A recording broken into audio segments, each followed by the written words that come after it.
De retour dans l'Africa Newsroom, nous sommes toujours en compagnie de nos éditorialistes Jean-François Kanji-Kombé, Jean-Marie Bitomo et Samuel Gimbok. Ouvrons sans plus tarder notre dossier du jour.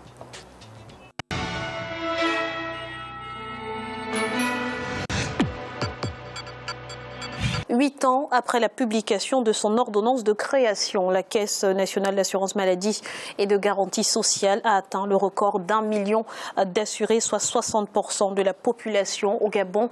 Bilan dans ce reportage de Douglas Toutoum, notre correspondant à Libreville.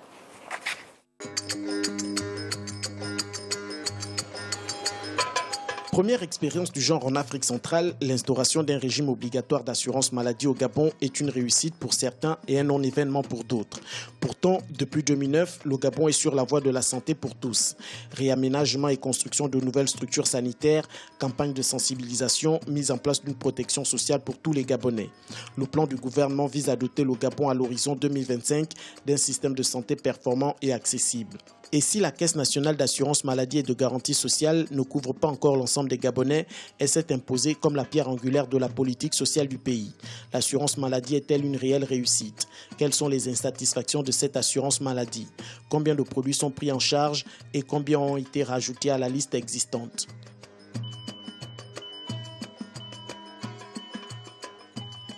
Lors de la mise en service de l'assurance maladie et de garantie sociale au Gabon, un nombre limité de médicaments a été pris en compte. Mais depuis juin 2016, l'ACNAMGS a revisité la liste de médicaments conventionnés par cette structure d'assurance maladie.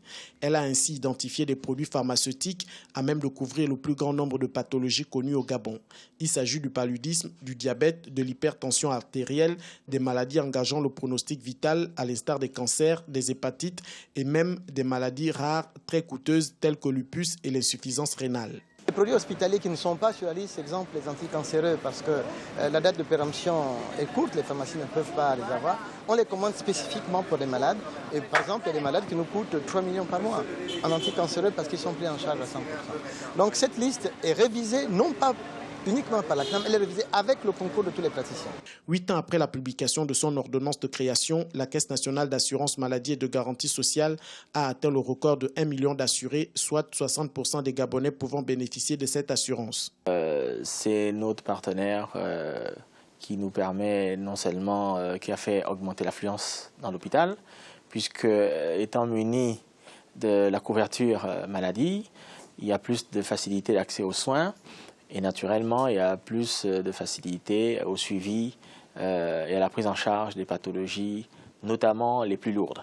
Si la cherté de la vie est une réalité au Gabon, pour les populations, l'ACNAMGS porte bien son slogan « La solidarité a un sens ». L'ACNAMGS nous aide, on a vraiment de l'avantage, nous sommes vraiment contentes parce qu'un médicament qui peut aller même à 100 000, on paye moins de 100, ou c'est 50, on paye moins de 50.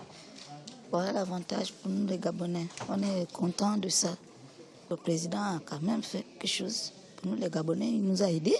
Sans ça, beaucoup de gens ne pouvaient pas s'en sortir parce qu'il y a beaucoup qui ne travaillent pas. Hein? Si par exemple tu vas à l'hôpital que tu n'as pas la CNAM et tu n'as pas assez d'argent, tu vas t'en sortir comment? Je ne peux pas. Pour nous qui ne travaillons pas là, hein? Si par exemple on donne une ordonnance comme ça, qu'il y a d'autres médicaments qui sont chers, qui ne sont pas dans le compte de la CNAM. Et pour moi, je voulais que tout soit au compte de la CNAM. La Caisse nationale d'assurance maladie et de garantie sociale travaille à maintenir les conditions d'équilibre entre l'offre et la demande de maladies prises en charge.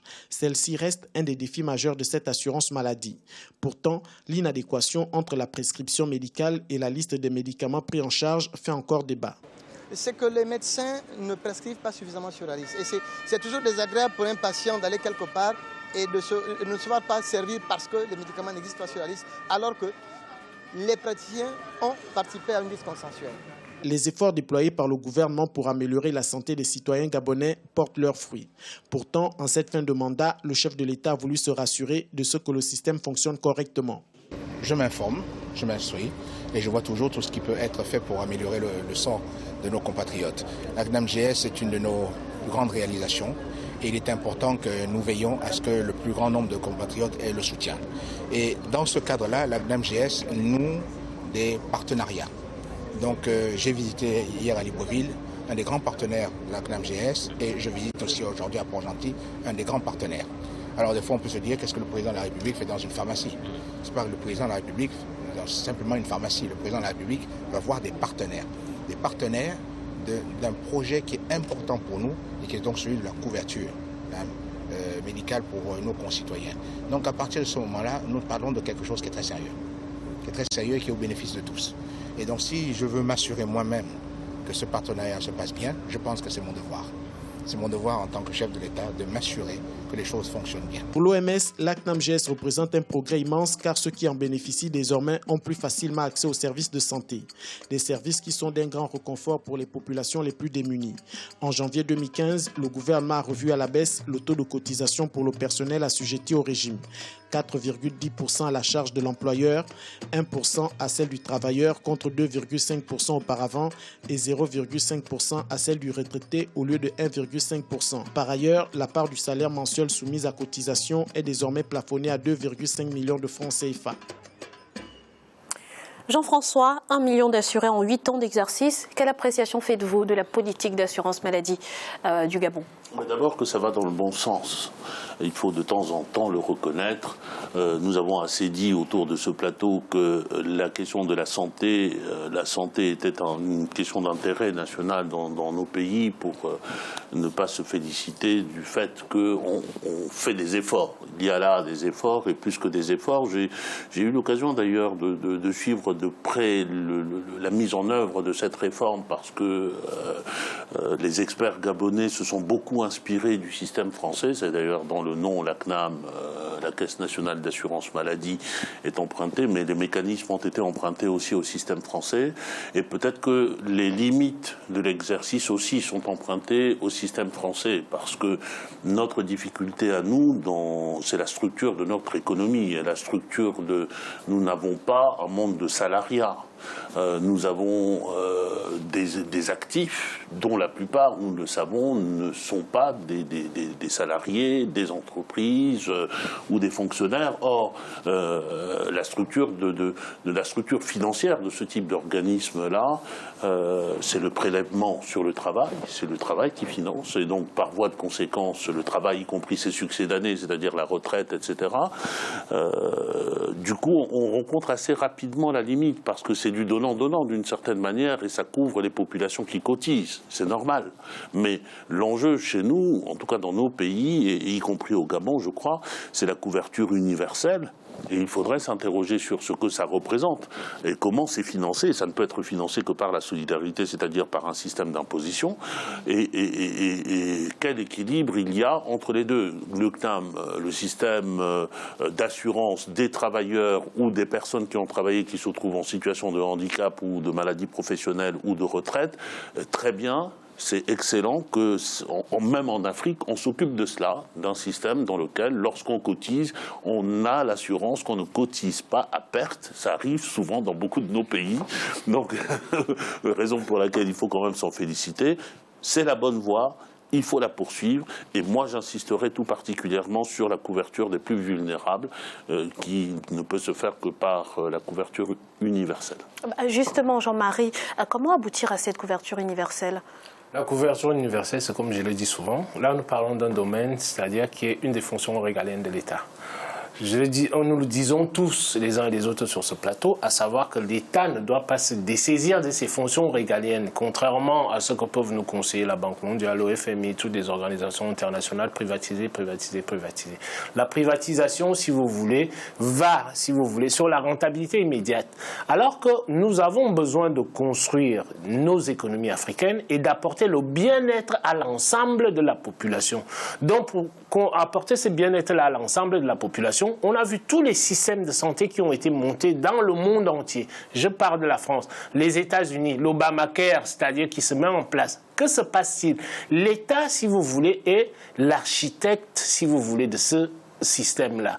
Donc, en Afrique, pour que nos économies puissent se développer, c'est-à-dire la santé, c'est une des fonctions essentielles. Tout simplement pourquoi? Parce que si vous n'avez pas une population qui est bien portante, si vous ne mettez pas en place les modalités nécessaires, moi, j'insisterai aussi, comme Jean-François l'a dit tout à l'heure, l'accessibilité. Quel est le nombre de personnes qui vont avoir accès à ces systèmes de santé-là? Il faut vraiment que ce soit une couverture maladie universelle, comme vous le dites. Et les exemples sont là. Vous avez un petit pays comme le Rwanda qui n'a rien à côté. Si on prend le PIB par tête d'habitant, comment dirais-je, du Rwanda et celui, comment dirais-je, du Gabon, c'est largement à la portée des États africains. Arrêtons de copier ce qui se passe en Occident. Prenons les exemples de ce qui marche même dans notre continent africain. Aujourd'hui, le Rwanda est un exemple, tout simplement pourquoi? Parce que le Rwanda, c'est-à-dire, se préoccupe de la psychologie des Africains, comment est-ce que nous fonctionnons, et de notre environnement en tant que tel. Donc, les États africains, moi je les exhorte aujourd'hui, ça c'est un secteur, une des fonctions régaliennes de l'État, à regarder tout simplement ce qui se passe au Rwanda. C'est aussi simple que ça. Vous avez aujourd'hui pratiquement 100% de la population rwandaise qui est couverte en assurance maladie, y compris la mutuelle. Alors, Samuel, pour revenir à la politique d'assurance maladie au Gabon, comment doit se faire la sélection des produits pris en charge? Je pense que le système gabonais évolue vers cette direction. Il y a des progrès notables qui ont été réalisés au cours de ces dernières années. Il y a une planification qui est rigoureuse. Le défi majeur de ce système, c'est la maîtrise des dépenses publiques consacrées à la santé sur le long terme. Mais tel que le système est organisé, il y a les plus pauvres, que rappelait Jean-François, qui sont couverts par un fonds spécifique. Puisque ce que l'on ne souligne peut-être pas suffisamment, c'est l'organisation de ce système autour de 3 principaux fonds, regroupés au sein d'une même structure. Le fonds qui couvre l'assurance maladie des fonctionnaires, des employés du secteur public, le fonds qui couvre ceux du secteur privé et le fonds qui couvre les populations les plus pauvres. Donc, et ce fonds consacré aux populations les plus pauvres est basé sur l'imposition, sur la taxe, ce qu'ils ont appelé la redevance obligatoire à l'assurance maladie, qui est de l'ordre de 10% environ des impositions sur les agences de téléphonie mobile, je crois bien si je ne me trompe pas. Donc, il y a une volonté de poursuivre ce système en l'étendant de plus en plus vers les couches les moins favorisées, là où le système me paraît beaucoup plus original par rapport à d'autres pays sur le continent. Parce que Jean-Marie soulignait tout à l'heure il prenait l'exemple du Rwanda, mais il y a très peu de pays sur le continent qui sont arrivés à couvrir l'ensemble de la population. Le système ghanéen est à prendre peut-être un exemple, mais lui aussi, il est basé sur la taxation, l'imposition. Donc, il y a encore des choses il y a encore des défis à relever, mais encore une fois, le plus important, c'est d'avoir la volonté et de planifier. Je dis en dernière analyse qu'il faut aussi voir les moyens qui sont consacrés chaque année. Le budget consacré à la sécurité, à l'assurance maladie au Gabon a été multiplié par 4. En 2008, il était de l'ordre d'environ 12 milliards de francs CFA. En 2011-2012, on parlait déjà de 47-48 milliards de francs CFA. Donc il a été multiplié par 4, ce qui veut dire qu'il y a non seulement une volonté, mais il y a les moyens qui s'en suivent. Jean-François. Oui, je disais tout à l'heure qu'on était sur la bonne voie, et je persiste d'ailleurs en poursuivant un peu ce que vient de dire Samuel. Il y a, sur la question de la couverture, vous posiez tout à l'heure la question de savoir pourquoi tels médicaments sont couverts, pourquoi tels autres médicaments ne sont pas couverts. On est dans une loi de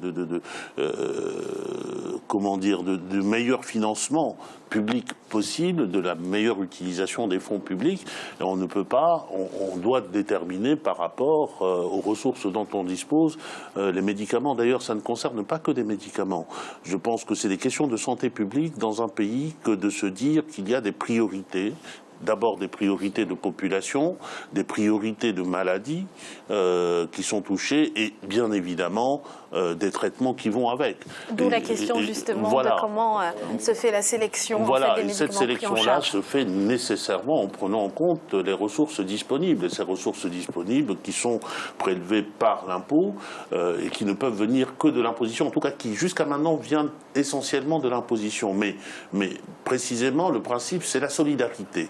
Et je ne comprends pas que dans nos systèmes, on ne prête pas plus attention au fait que ceux qui travaillent n'ont pas seulement à financer leur propre couverture, mais aussi une partie de la couverture de l'ensemble de la population, que les actifs, lorsque ils payent des impôts sur les sociétés ou l'impôt sur des tractations, qu'il n'y ait pas également...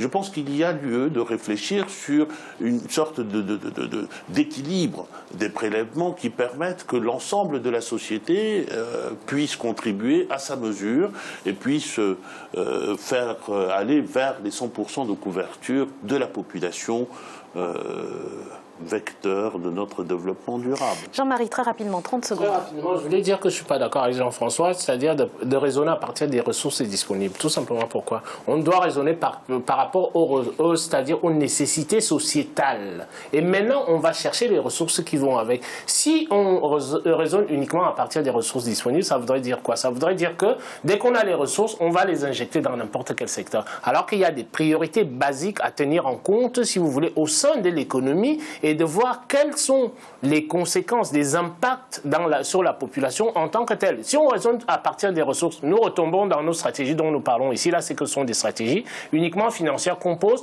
mais sans prendre en compte, si vous voulez, les conséquences sociétales que ça peut apporter. Sur le long terme, nous sommes d'accord, mais je ne faisais qu'expliquer une situation, celle qui était dans le... Merci messieurs. Voici un rappel des titres qui ont été développés en début d'émission. En République démocratique du Congo, l'opposant Vital Kamerhe se dit prêt à participer au dialogue national, mais à certaines conditions. Et puis en Libye, les armes et des matériaux utilisés par l'État islamique dans les batailles contre l'armée pour contrôler Sirte ont été confisqués par des militaires. Nous allons à présent marquer une nouvelle pause. Dans un instant, la troisième partie de l'Africa Newsroom. À tout de suite.